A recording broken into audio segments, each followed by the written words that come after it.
Welcome to today's class, children. I hope you've refreshed yourselves from the long week of UT and your UTs went off well.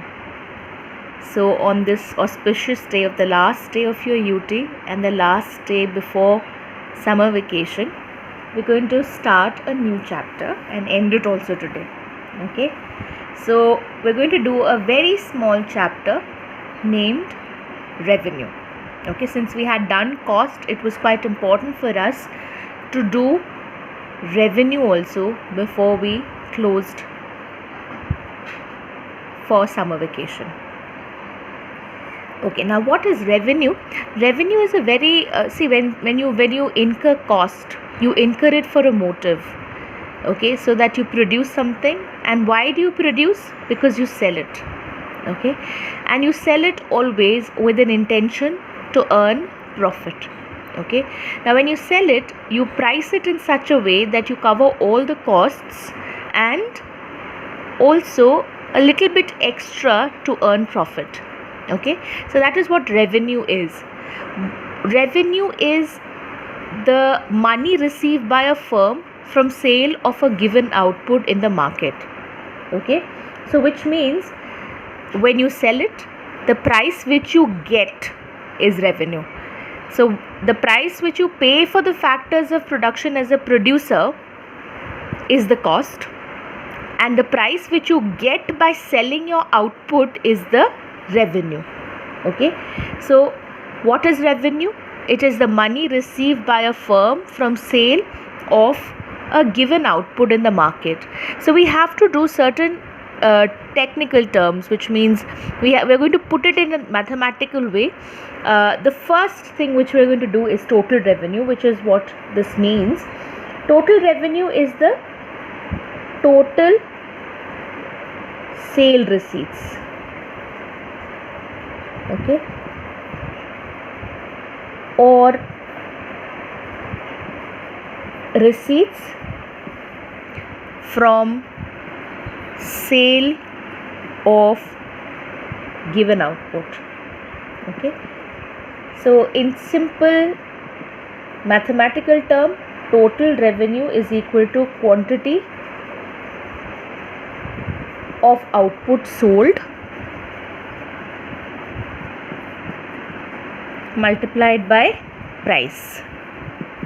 Okay, so that is what total revenue is. So output sold into price. The second mathematical concept which we have to do is average product or average revenue.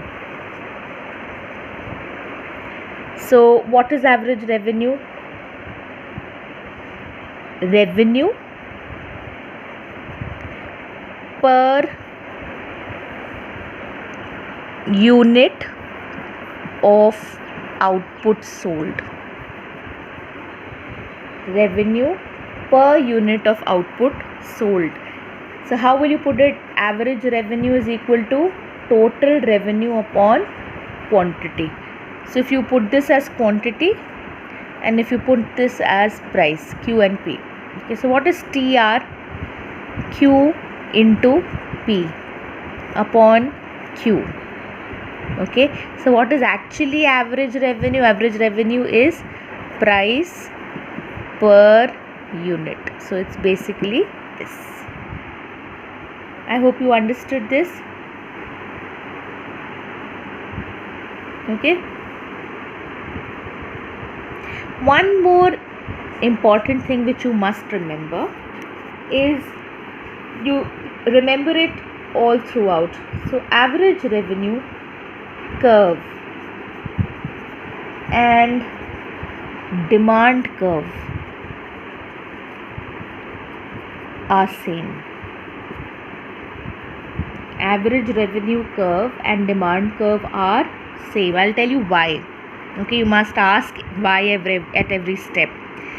If you are making average revenue curve, you will put average revenue on y-axis and quantity sold, which is also your demand when you sell it, which means it's the demand for the commodity, is on the x-axis. Okay, this average revenue is actually the price, so Average revenue actually represents the demand of a firm, of a firm for its commodity in the market.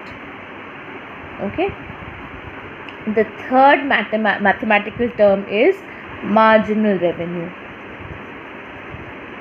Marginal always means what? Change. So you must remember, marginal means change. Now what happens in revenue? Why does it change? So what is a marginal revenue? It is the change in what? Change in total revenue. Why does the total revenue change?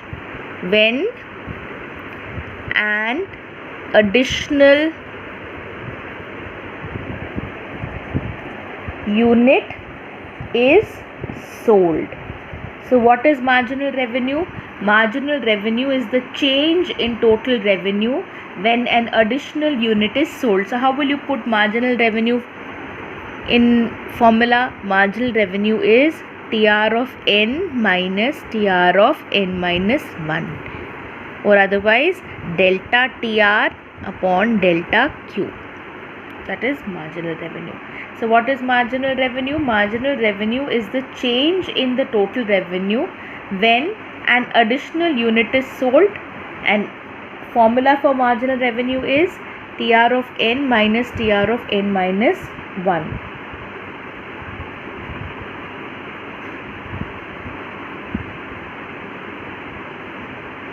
Okay.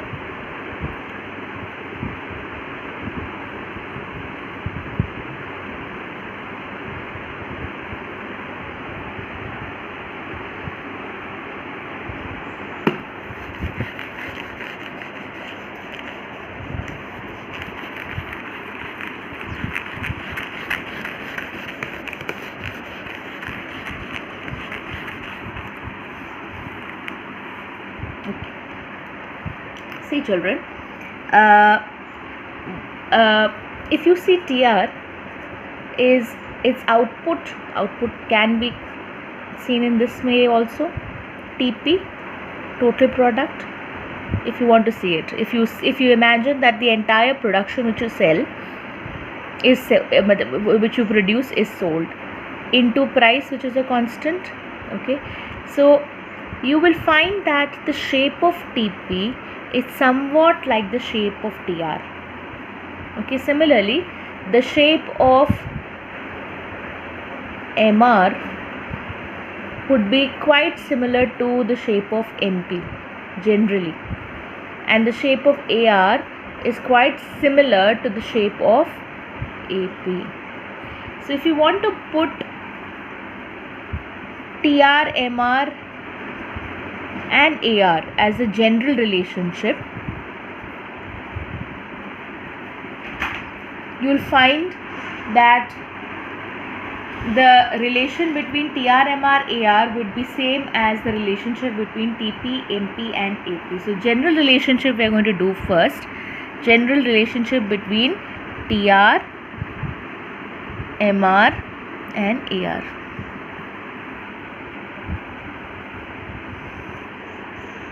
First we will see TR and MR. On x-axis you have units sold. So TR first increases at increasing rate, then it increases at diminishing rate, reaches maximum and falls. This is TR. Till the time this increases at increasing rate, TR increases at increasing rate, MR increases. Then when TR increases at diminishing rate, you will find that MR will fall but remains positive. When TR is maximum, MR is 0, and when TR falls, MR becomes negative. So this is the relationship. Okay, so one more time. When TR increases at increasing rate, MR increases. Okay.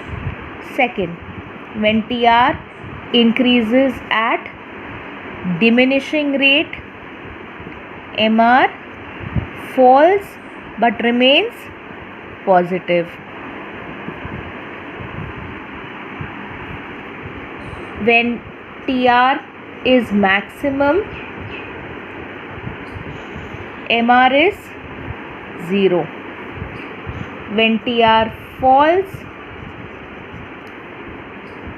MR becomes negative. This is the general relationship. Similarly, if you want to see the general relationship between MR and AR,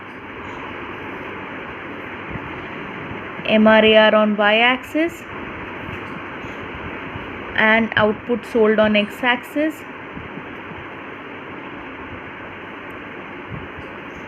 This is MR.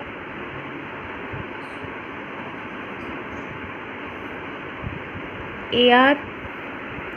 This is the maximum of AR. Okay, and after this, see till here AR will have a positive slope.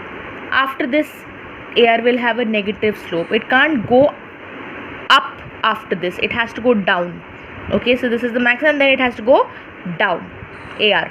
Okay, so what is the relationship? When MR is greater than AR, AR increases. Second, when MR is equal to AR, AR is maximum. When MR is less than AR, AR falls. So when MR is greater than AR, AR increases. When MR is equal to AR, AR is maximum. When MR is less than AR, AR falls. Okay, this is the general relationship. Okay, but every firm is able to sell its output depending upon in which market it is. Okay, so you'll find primarily, if you see characteristics, there are primarily two kinds of markets: perfect market and imperfect market. Okay, I'll just give you an introduction of a perfect market. We are going to do it later in the chapter, but because revenue comes before this chapter, we must first understand what this market is at this particular point only. So now what happens here is market can be, as I told you, can be categorized into two: perfect market and imperfect market. Okay, in imperfect market you'll find various kinds of markets, which the markets which we are going to do are monopoly and monopolistic competition. Okay, now what is a perfect market? The first division of market. Now in this kind of a market you will find that there are infinite sellers selling in the market, and each individual seller is only selling a very, very small proportion of the total supply. Since he is a very small firm in the market, he cannot influence the market. He is not individually, he cannot influence the market. So what happens is he does not even have decisions regarding the fixation of his own price. Okay, so which means the price is fixed at the industry level, and that price has to be taken by the firm in the perfect competition. And you'll find that the prices are uniform throughout the market. So you can't have seller A selling at a different price and seller B selling at the different price. Okay, and also one more peculiarity of perfect competition is that all the sellers are selling identical commodities, not even close substitutes, but identical. Okay, and because this is happening, you will not find this kind of a market. It's a hypothesis. Like for example, there are infinite sellers, all sellers selling commodities of same shape, size, color, everything same. So much so that none of the consumers can differentiate between the commodities sold by different commodities. You have your own preferences if you understand. अगर आप reality में देखोगे, you'll find that you have preferences. Even if you go to a vegetable market,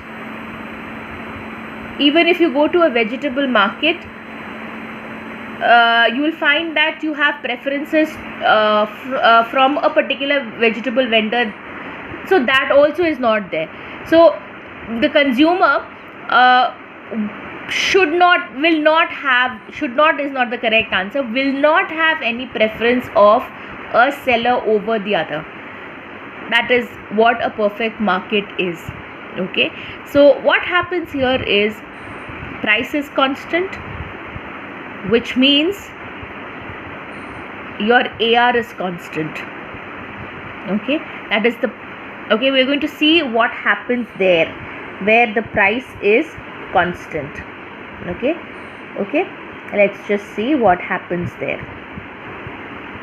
Okay,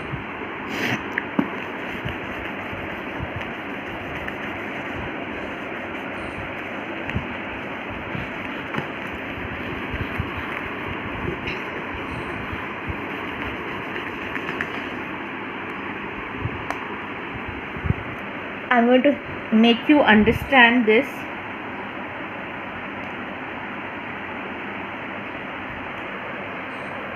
with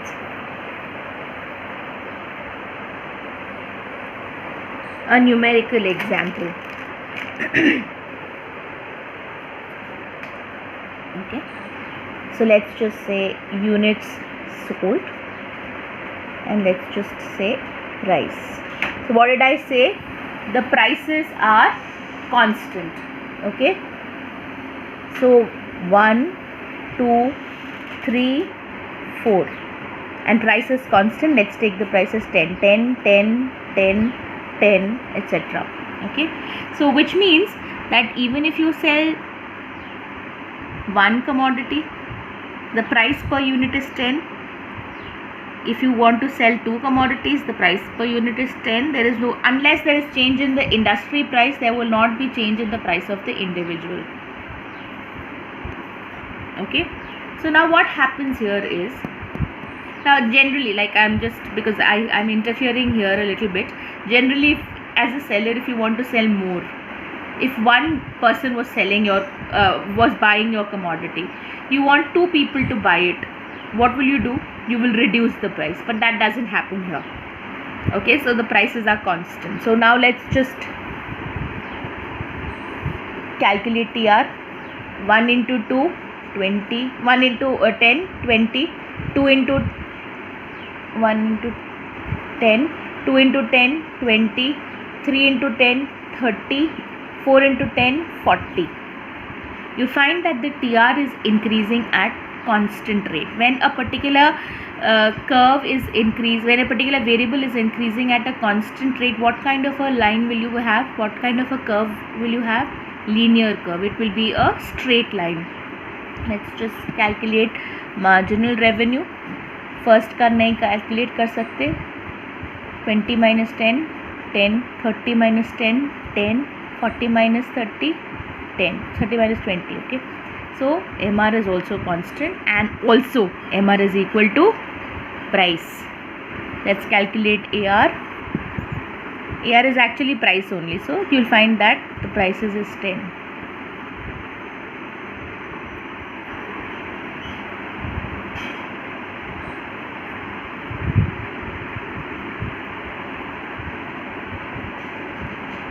Okay, so AR is equal to MR is equal to price is equal to 10. Okay, let's just make this curve.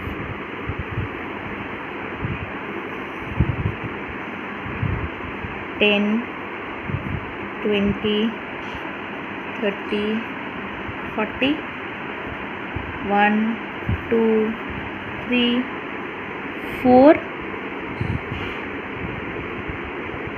10, 20, 30, 40. You find a straight line.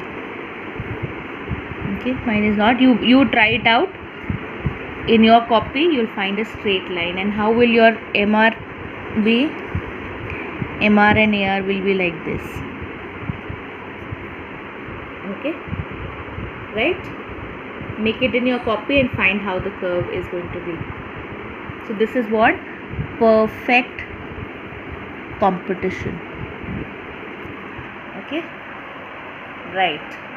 Okay, now let's just say relationship between TR and MR.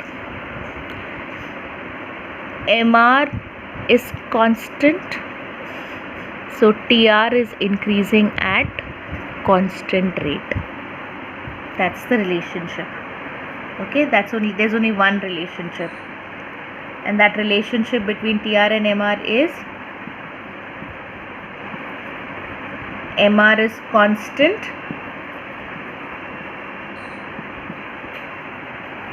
therefore TR increases at constant rate. Okay, now what is the relationship between MR and AR? What is the relationship between MR and AR?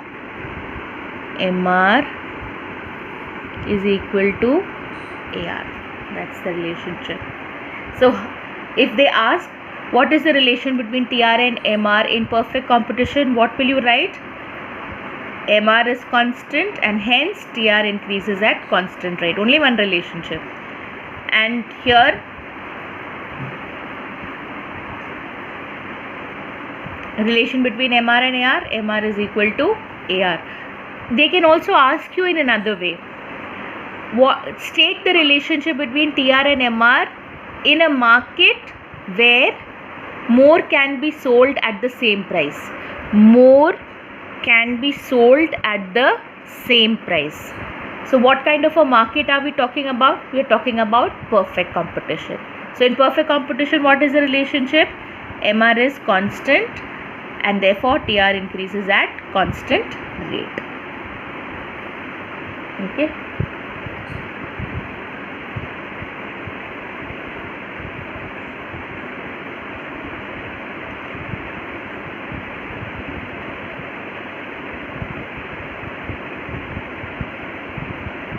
Okay.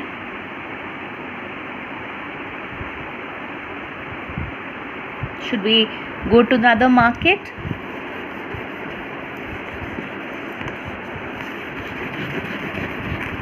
We're going to do imperfect market. Okay, imperfect market, which is a more realistic market, and you will find two kinds of market in imperfect market. There are many more, but we are going to do only two: monopoly and monopolistic competition.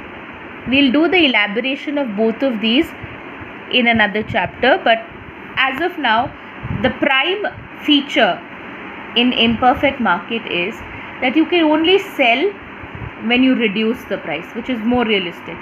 तो अगर आप एक seller हैं, तो you can sell only when you reduce the price. Sell more when you reduce the price. So that is what is happening in imperfect market, monopoly and monopolistic competition. Let's just see that also.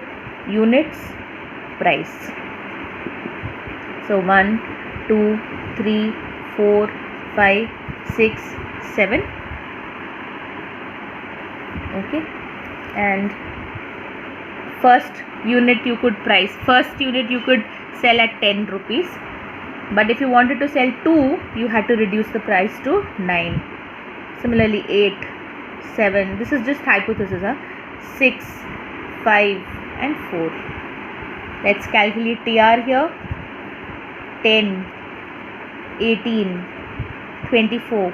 Multiplying. 4 into 7. 28, 30, 30 and 28. AR.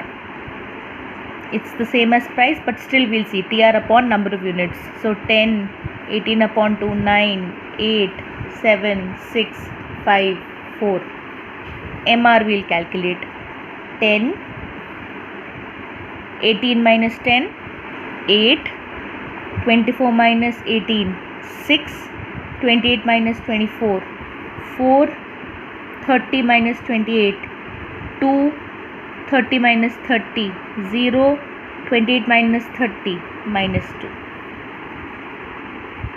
Okay. Apart from this, you will always find that MR is less than AR. MR is less than AR. That is the relationship in imperfect competition between AR and MR. What is the relationship between TR and AR, the TR and MR in imperfect competition? Till the time MR is positive, TR is increasing.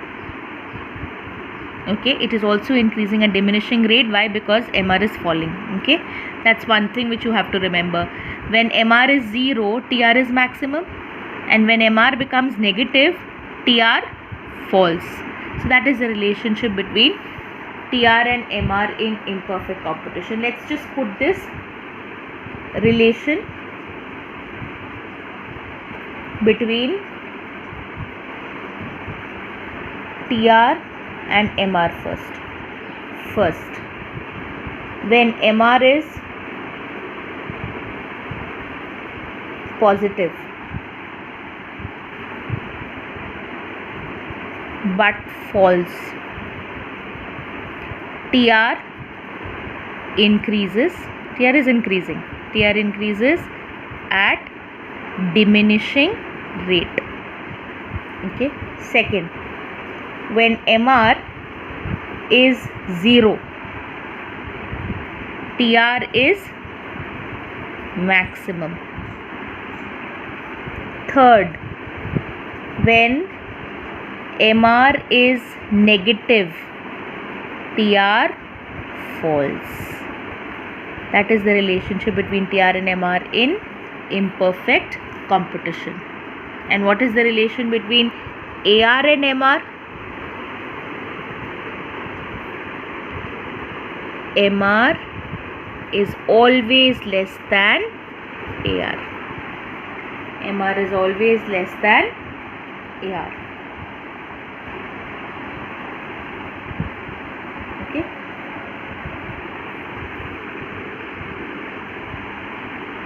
Right?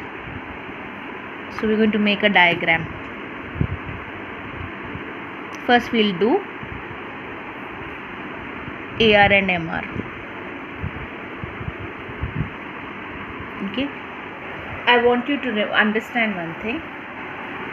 How to make it. We're going to make two boxes of equal distance. So this should be equal to this. Okay. Why? I'll tell you. Because there is a geometric reason for this. We'll do that later. The fall in MR is always twice the fall in AR. So therefore the MR will fall like this. This is the MR, and the AR will be from here. So this is your AR. Okay.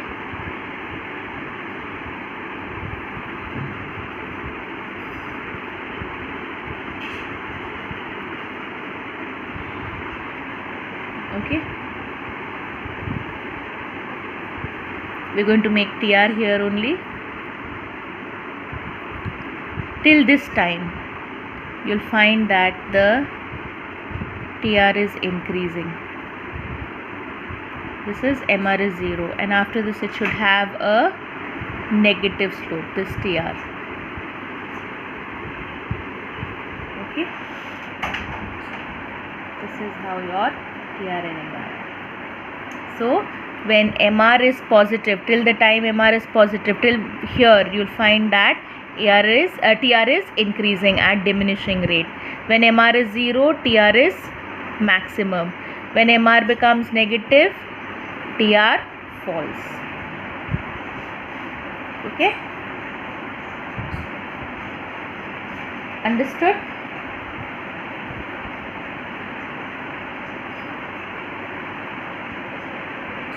So we end this chapter.